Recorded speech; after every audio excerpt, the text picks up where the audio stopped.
Good morning to everyone. Today we are going to focus on the shift from government to governance. And we will see how the dominant paradigm has been challenged by the new instances, the new trends of governance applied to traditional governmental models.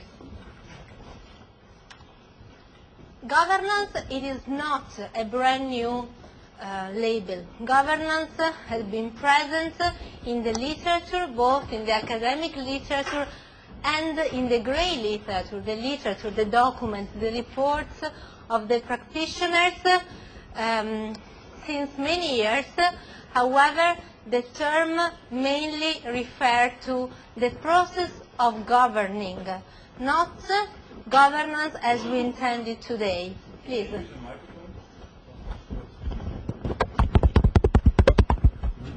Is it working? Yes. Yes? So could we stop it? Daniele, could we stop it and restart it? No? Okay, so I'm sure the microphone is going to work.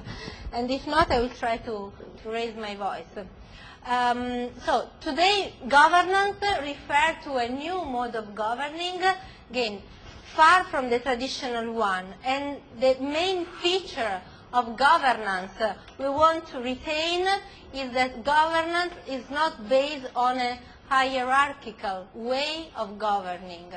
So governance challenges the traditional hierarchical top-down way of governing. Now, typically government authority exerted a very top-down coercive power and control. While in the governance system we have, first of all, a multiplicity of actors that participate to the phase of policy making or policy drafting and to the phase of policy implementation. So both policy definition and policy implementation are not an act of a single authority, are not the result only of government activities, but are also the result of the inclusion in this policy making and policy implementation processes of other stakeholders, of external stakeholders. So, why did governance emerge as a need and as a paradigm, first of all?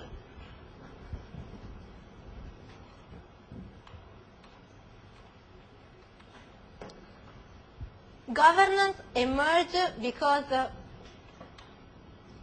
the new public management that I've been presenting you in the last lecture had been an alternative to the traditional way of governing. However, the pure privatization, the acritical import of business practices from the private sector into the public sector also showed some drawbacks.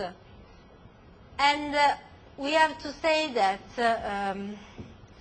we could split the last 40 years into three phases. A phase in which an economic crisis and a political crisis emerged in the 70s and stopped for the first time the welfare state, the rise of the welfare state. We have been mentioning budget constraints, economic constraints, and those economic constraints really asked governments to limit, to reduce the services which were delivered to citizens and businesses. However, for political reasons, governments typically didn't do it. So they try, first of all, to move part of those activities, part of those duties to the private sector. And secondly, they try to import business techniques from the private sector, so that we have privatization and the import of business practices into the public sector. Okay. Also, this period, however, showed some problems because a series of economic and, most important, political crises also suggested that the new public management model had some setbacks,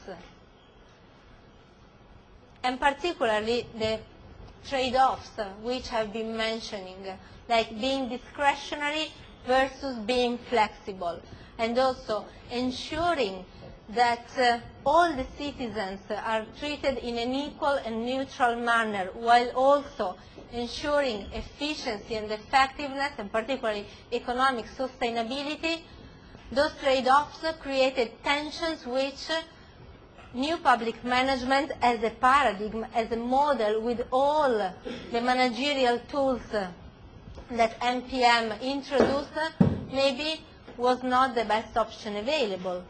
So that a new governance is emerging and has been emerging in the last years.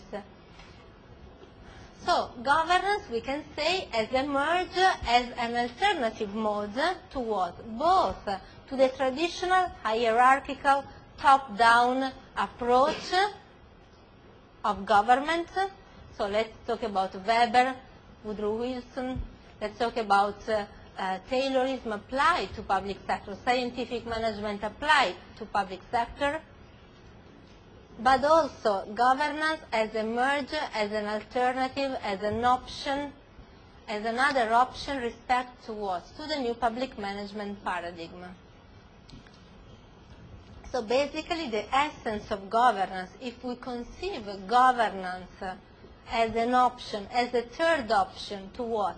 Again, to the traditional bureaucratic top-down approach to administration, but also to a privatized, downsized government option of new public management, governance is a third option based on the inclusion of corporate actors and of society organizations. And by organization of the society, I mean both non-governmental organizations like large non-profit organizations and small community organizations.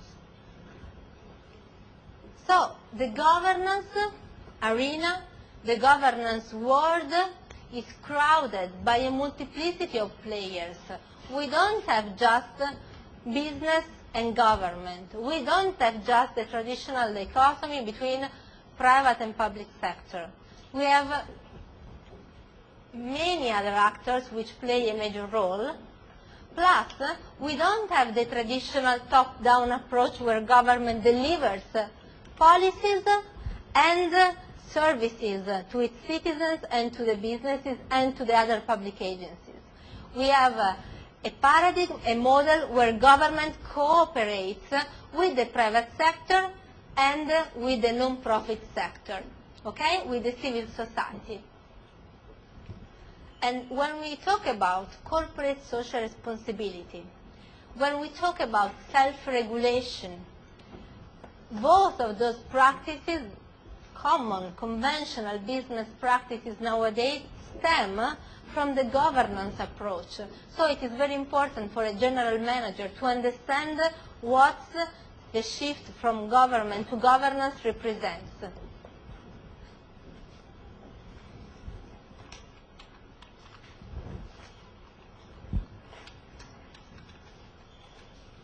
So, I would like to mention the multiplicity of actors. So which are the actors that are involved in the governance arena, in your opinion? Which actors participate to the governance arena? Some of them have been already mentioned today and on Monday. The traditional one, think about the Mintzberg reading, are government, so the multiplicity of public agencies, but also businesses, the public sector, intending both, including both multinational corporations and small, medium enterprises. Okay, plus we have non-profit organizations, both the large non-profit organization, worldwide non-profit organization, think about Greenpeace, if we consider the environmental policy arena, but also community level, neighborhood level organizations or grassroots organizations. What else? Another actor which is sometimes invisible if you read the literature on business-government relations and on governance, but is always there as a watchdog and as a player and as a platform for the dialogue among players, the media, right?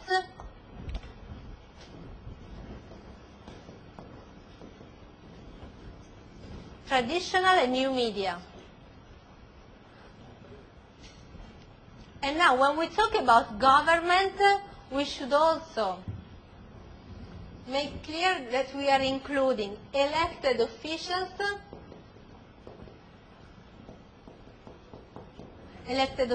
so politicians, and also parties, political parties, so even though they are not in the ruling majority in this moment, they still exert a powerful role in the governance arena, plus the administrators, the public managers or the bureaucrats, the civil servants.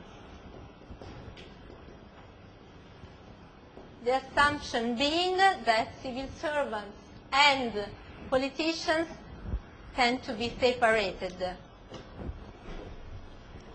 Okay? So, if we take an example, the example of the environmental policy. How many actors play a role in the environmental policies? Which are the contrasting, sometimes conflicting interests which are part of the environmental policy community, and which role is played by each of those actors? But yes. Citizens tell the population of countries also. Sure. Yes, citizens are definitely part of it, particularly, and thank you for reminding me, you are going to find it in the slides, citizens particularly elect, so they vote, they exert the right to vote, so they determine which are the elected officials, plus they influence the media because they are the media audience, so the interest of citizens, not just the media, exert an influence on citizens, but also citizens exert an influence on the media, plus they decide what to buy. They are also consumers. They are also business customers. And as such, they exert an influence on business activity. Plus, they tend to act either as employees or as volunteers in the non-profit organizations, right? So non-profit organizations are animated by citizens, either because they work for an NGO, or because they volunteer for an NGO, or because they fund an NGO. So thank you, and definitely citizens are part of the governance sphere. So going back to our example, the example of an environmental policy, we want to include elected officials, so politicians, and also political parties. Like the Green Party is likely to play a major role in the environmental policy arena, in the governance of environmental policies, right? But also the major parties, like the majority or minority parties, may have an interest, may have vested interests related to, like, pro or against certain environmental matters.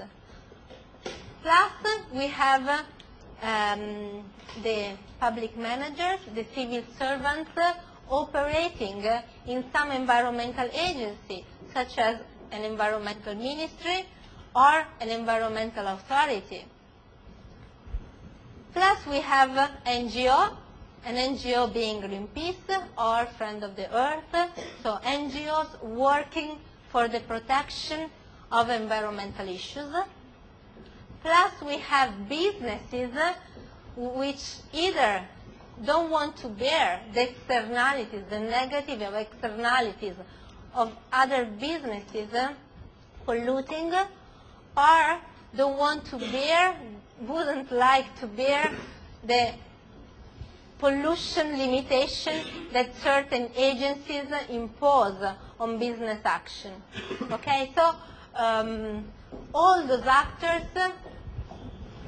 play a major role in the environmental policy, in the governance of environmental policy, as you see. Now, in the traditional hierarchical government structure and government paradigm, do you think that those actors would have been included in drafting a policy, for example, air pollution policy? No, maybe their vested interests, yes, they were included through elected officials or through the media or some research centers, but still, their role was not explicitly included in the definition, in the drafting of the policy, and more important, in their implementation. So when we talk about the importance of governance nowadays, is that it really solves two of the big problems government is facing. The first one is the dichotomy between policy making and policy implementation. If you include the actors which will participate to the implementation of this policy in the policy making phase, it's more likely that the policy will include more information, right? So you will have available more information when defining your priorities, when defining your strategies, first. Second, is more likely that if you work at Procter & Gamble and I'm making a policy, I'm a governmental official and I work in the environmental ministry, and I include you and a number of your colleagues and your competitors in my policy making activity, it's more likely that when the policies will be implemented, you know already which are the procedures that we ask you to comply with. So it's more likely that you will respect those procedures because there are less information asymmetry, you are more familiar with them, but also maybe as a business you participated to the policy drafting, so you communicated to policymakers that, for example, some specific requirements are really a huge burden for businesses without resulting in an improvement of, for example, pollution levels. So maybe government could go for viable alternatives. So as you see, the inclusion of the multiple actors in the governance of a system increase the level of information, increase the accuracy of information, and also decrease the dichotomy between policy making and policy implementation. So we can say that governance,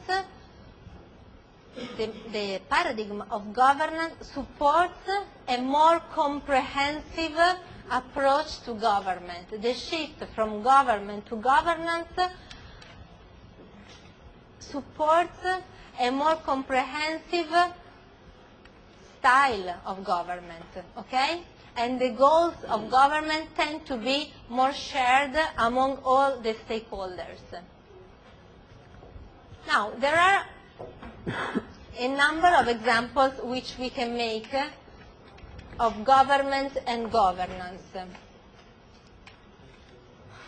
The first example that we can make is the direct collaboration between public agencies, between employees, representatives, for example, laborers, and business representatives.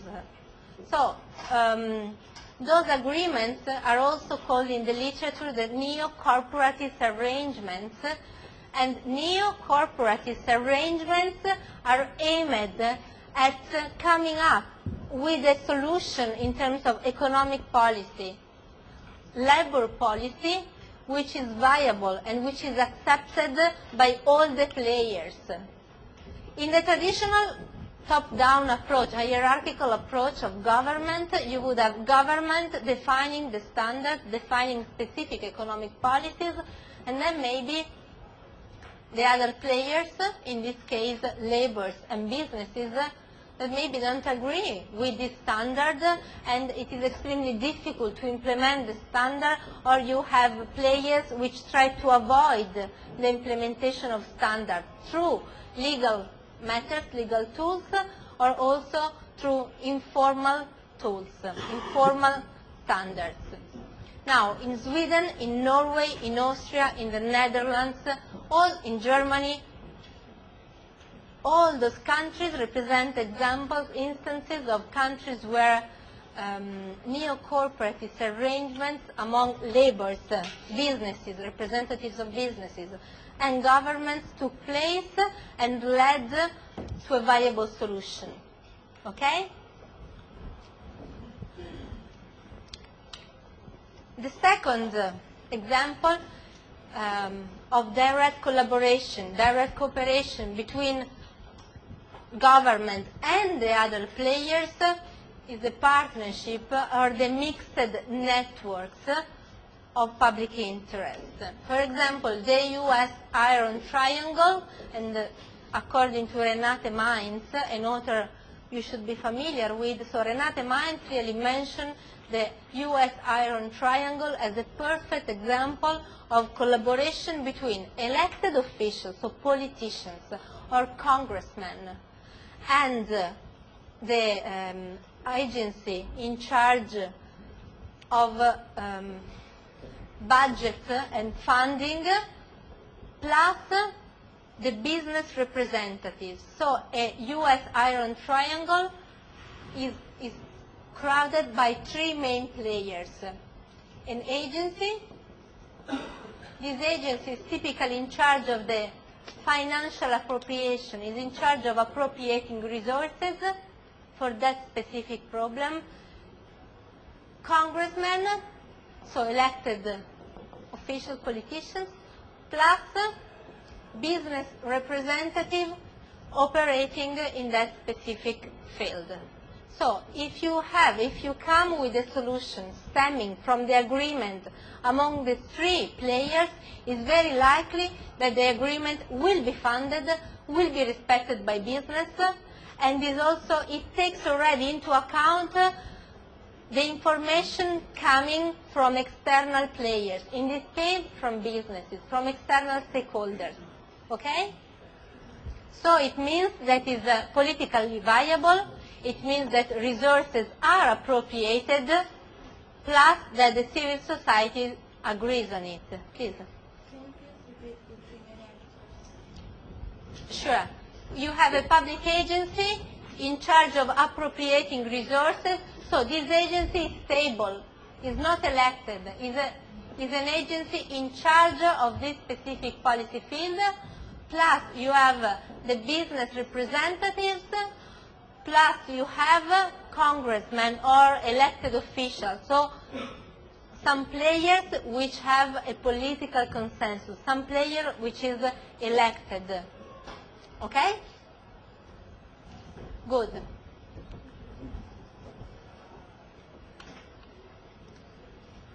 A third example is self-regulation.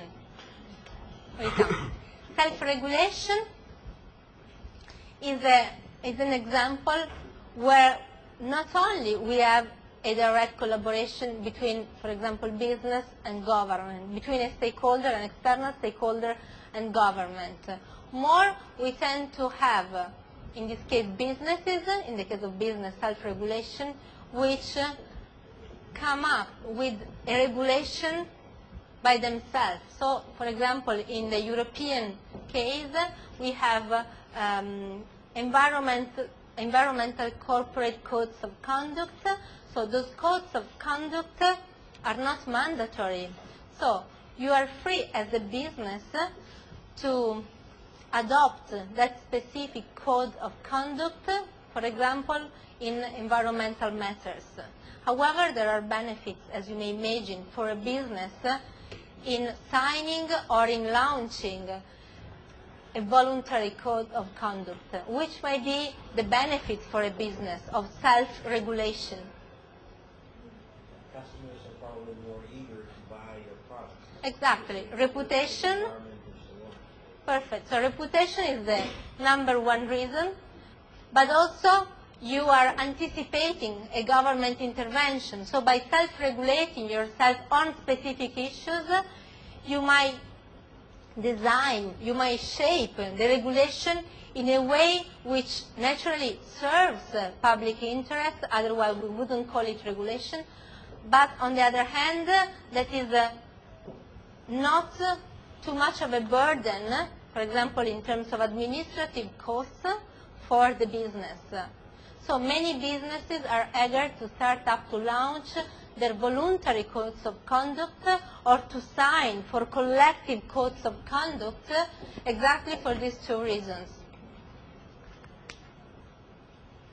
And we have a similar example, which is the private government, the so-called private governments example.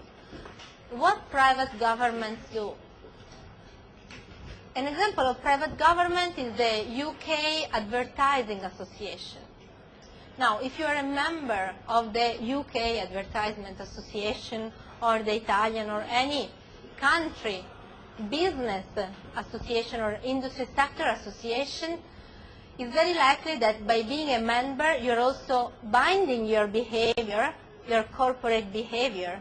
So, for example, in the case of the UK Advertisement Industry Association, if you're a member, you should also comply with some specific rules, for example, on food advertisement, so that the child obesity is taken into consideration as a possible drawback, as a possible negative consequences for society as a whole. And in order to avoid this possible negative consequence for society as a whole, food advertisers self-regulate themselves. So they basically have an autonomous code of conduct, and by being part of a private government, of a private association of businesses, they're accepting those rules. And we mention it in a public management course.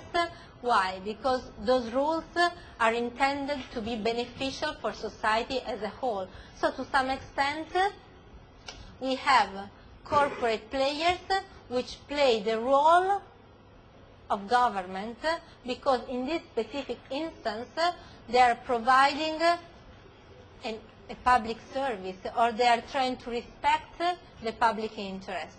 Okay?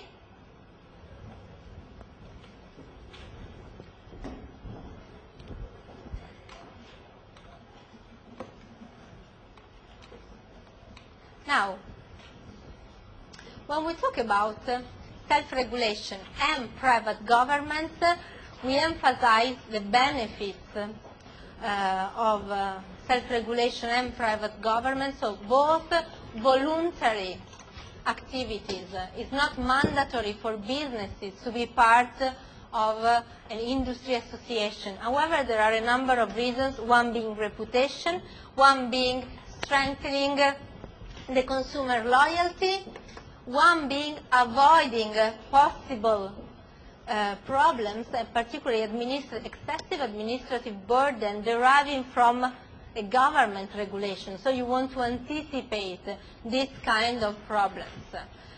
But there is a caveat.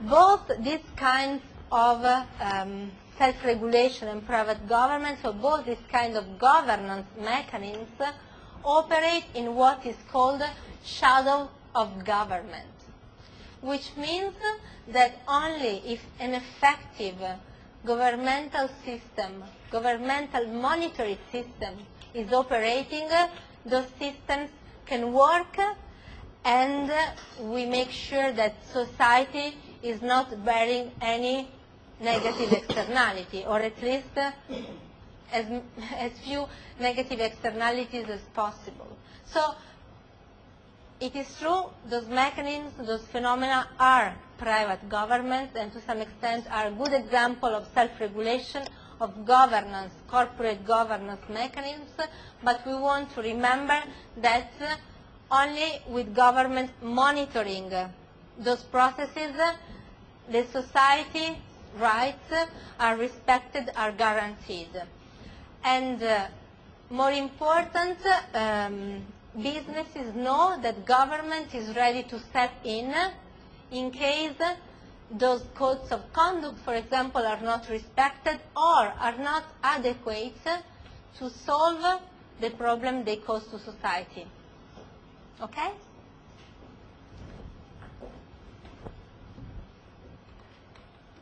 So there's something else that I would like to add related to when governance really works.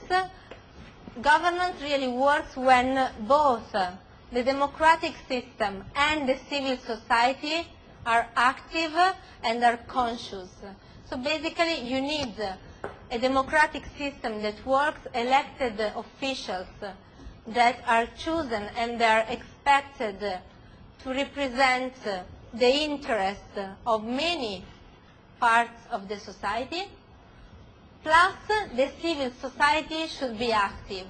And by civil society, I mean the business association, NGOs, also grassroots organizations, and the media. The media operating as watchdog in this case. So only if those two conditions are respected, we can have completely effective types of governance system at work, and particularly self-regulation and private government can work. So the first problem is that in many developing countries that's not the case, but also in developed countries it's very likely that specific targets of the population and specific business interests will be represented more than others, so that we don't really have an equal footing in accessing to the watchdog mechanisms, okay? So government in all those instances should be able and conscious that not only self-regulation should be tolerated and accepted, but also it should be counterbalanced in the case of business, making sure that all the interests, not only the represented one, are taken into consideration. So basically, even those society targets which are not providing their information for any reason are included in the assessment of pros and cons of that specific public policy. Okay? Good.